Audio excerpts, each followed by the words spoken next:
Rome greeted Elon Musk and Shivan Zelis with its signature blend of ancient charm and frenetic energy. The family of five, flanked by a small entourage, arrived at Leonardo da Vinci Airport on a mild morning in early summer.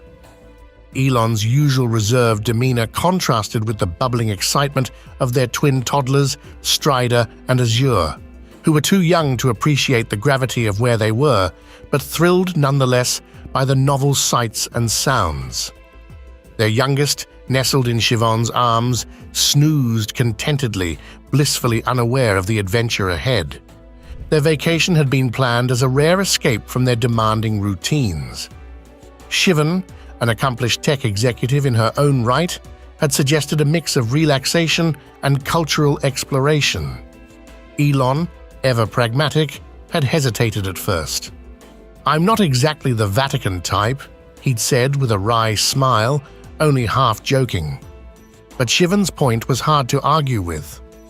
"We should let the kids see different perspectives," she'd said, "even if they're too young to understand." So here they were, winding through the cobbled streets of Rome in a discreet black van. Shivan had insisted on visiting the Vatican before heading to their luxurious retreat on the Amalfi Coast. "You can't come to Rome and not see it," she'd reasoned. Elon, though indifferent to religious sites, agreed with little protest. "Sure," he'd said, "let's see what all the fuss is about." Their first stop was Vatican City, a place teeming with history, art, and faith. The sheer scale of St. Peter's Basilica caught even Elon's attention. "Now this is an engineering marvel," he said, craning his neck to take in the massive dome. Shivan chuckled. "You're thinking about how they built it, right?" "Of course," Elon replied. "No computers, no cranes, just ingenuity. It's impressive, whether you believe in the mythology or not."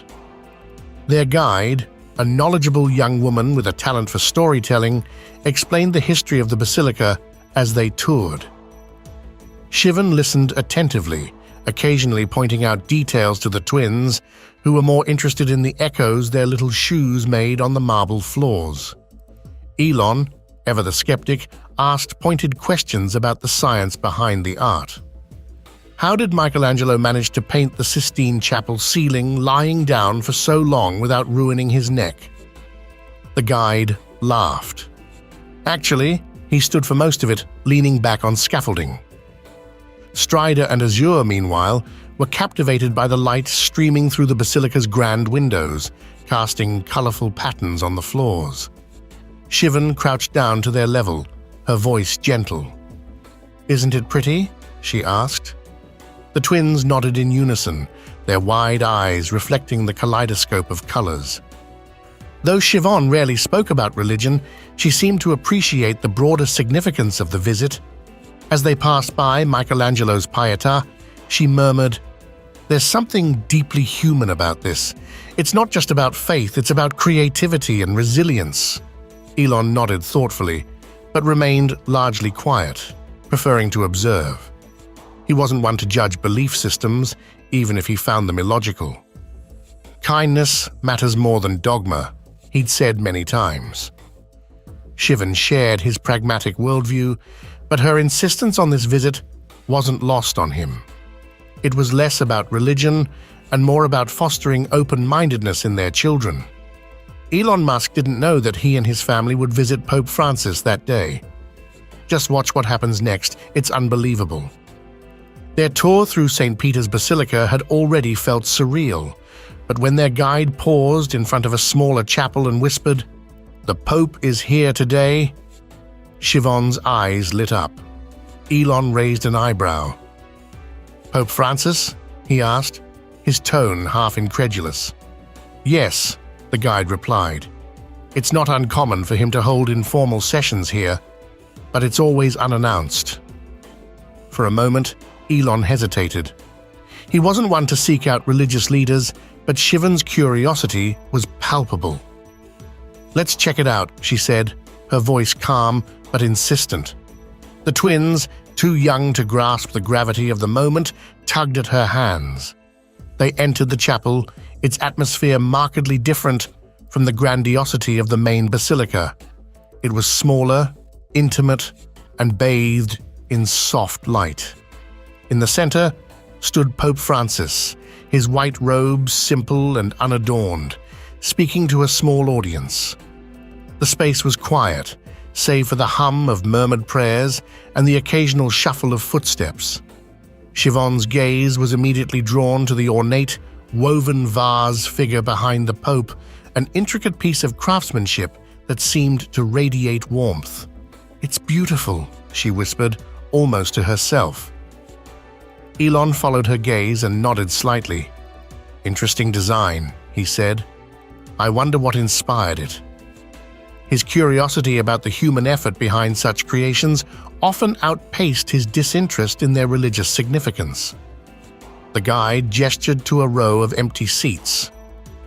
"You're welcome to sit and listen," she said softly. Despite himself, Elon agreed. They settled into the back row, with Siobhan holding their youngest and the twins squirming on either side. The Pope's voice, gentle yet firm, carried through the room as he shared a reflection on compassion and the strength found in the community. Though Elon tuned in and out of the theological parts, he couldn't help but notice how engaged Siobhan seemed. The session soon shifted to something that caught Elon completely off guard. People from the audience, one by one, stepped forward to share their personal stories, struggles with illness, loss, and moments of joy or transformation. Each story was met with a kind word or blessing from Pope Francis, who listened intently, his empathy evident in his demeanor. Elon, unaccustomed to public displays of vulnerability, was struck by how comfortable these strangers seemed, sharing intimate details of their lives. A young woman spoke about her battle with depression and how she found solace in helping others. An elderly man described how he'd reconciled with his estranged son after years of silence. The stories were raw, personal, and deeply human. Leaning slightly toward Siobhan, Elon murmured, "It's fascinating, isn't it? How people open up like this in front of so many strangers." She nodded, her eyes still fixed on the front of the room. "It's vulnerability," she said quietly. "Sometimes it's easier to share with strangers than people you know. And maybe they feel safe here." Elon didn't reply but mulled over her words. His world was one of facts, innovation, and logic, a far cry from the emotional outpourings he was witnessing. And yet, there was something undeniably compelling about the scene. It wasn't about religion, he realized. It was about connection. The twins, restless from sitting still, began to whisper questions to their parents. "Who's that man?" Strider asked, pointing to the Pope. "Why is everyone talking to him?" Siobhan smiled gently. "He's a leader for a lot of people. They come to him to share their stories and get advice or blessings. It's their way of finding comfort."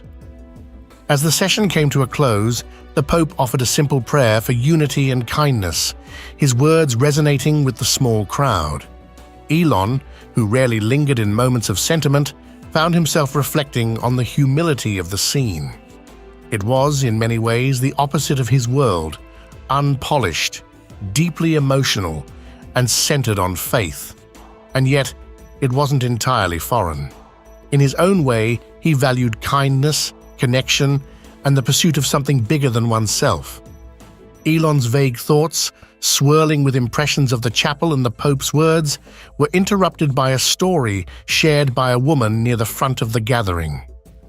Her voice trembled as she described the loss of her young daughter, a tragedy that had left her family broken in ways words could barely convey.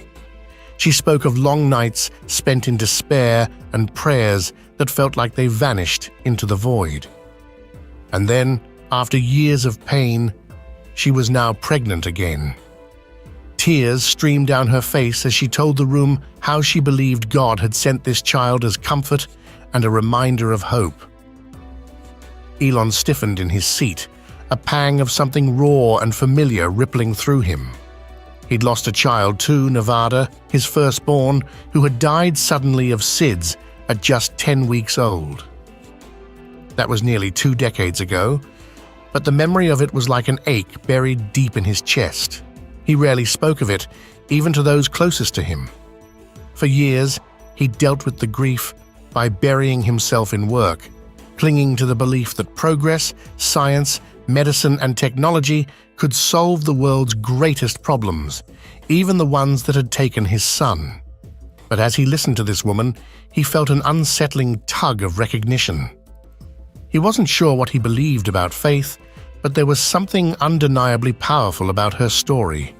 The way she spoke, the quiet conviction in her voice, it wasn't just about religion. It was about finding strength in something bigger than her own pain.